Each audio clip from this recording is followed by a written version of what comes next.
আমরা আমাদের পক্ষ থেকে যতটুকু পারি আমরা সহায়তা করছি। বাকি তো আপনারা আছেন, আপনাকে একটু হেল্প করবেন যাতে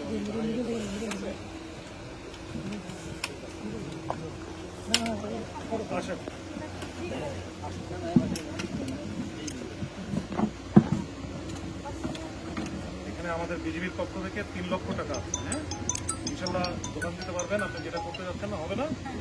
হবে। এটা 3 লাখ টাকা আছে, এটা বিজিবির পক্ষ থেকে।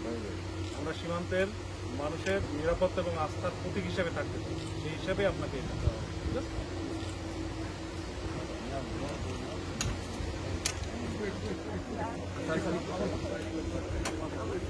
সবসময় আপনাদের পাশে আছি আমরা, সবসময় আপনাদের পাশে আছি।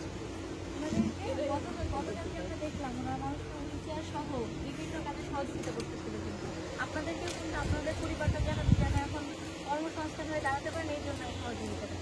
আশা করি আঙ্কেলের দোকান দিয়ে ওর ভবিষ্যৎটা অনেক ভালো। টাকাটা কাজে লাগাতে হবে। হ্যাঁ, কালকে আমরা ইয়ে করেছি, মানুষের হুইল চেয়ার দিয়েছি, সেলাই মেশিন দিয়েছি, খেলাধুলা সামগ্রী, স্কুল কলেজ মন্দির থেকে শুরু করে মাদ্রাসা সব জায়গায় আমরা অনুদান দিয়েছি। তখনই উনি চেয়ারম্যানভাবে বললেন তাদের ছেলের কথা। এই জন্যই আমরা ছুটে এসেছি, কিছু একটা করে আপনি যাতে একটু স্বাবলম্বী হতে পারেন। হ্যাঁ, এটা হবে না? পারবেন ইনশাআল্লাহ।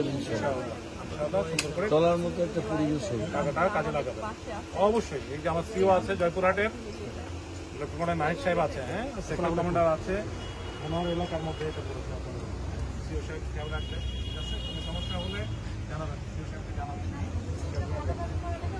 আর ছেলেটাকে মানুষ করবেন। হ্যাঁ, যা সাপোর্ট আছে ওনারা আছেন, স্থানীয় সব মুরব্বীরা আছেন, সবাই থাকবে আপনার পাশে। হ্যাঁ, বিজিবি সব সময় আপনাদের পাশে পাবেন। ভালো করে পড়াশোনা করবো বাবা। হ্যাঁ, আর স্বপ্ন পূরণ করতে হবে, আমরা আছি পাশে। হ্যাঁ, লেখাপড়াটা ভালো মতো করতে হবে। ঠিক আছে, ভালো থেকো বাবা, ভালো থাকেন মা। হ্যাঁ বাবা, ভালো থাকেন। হ্যাঁ, ভালো থাকবেন।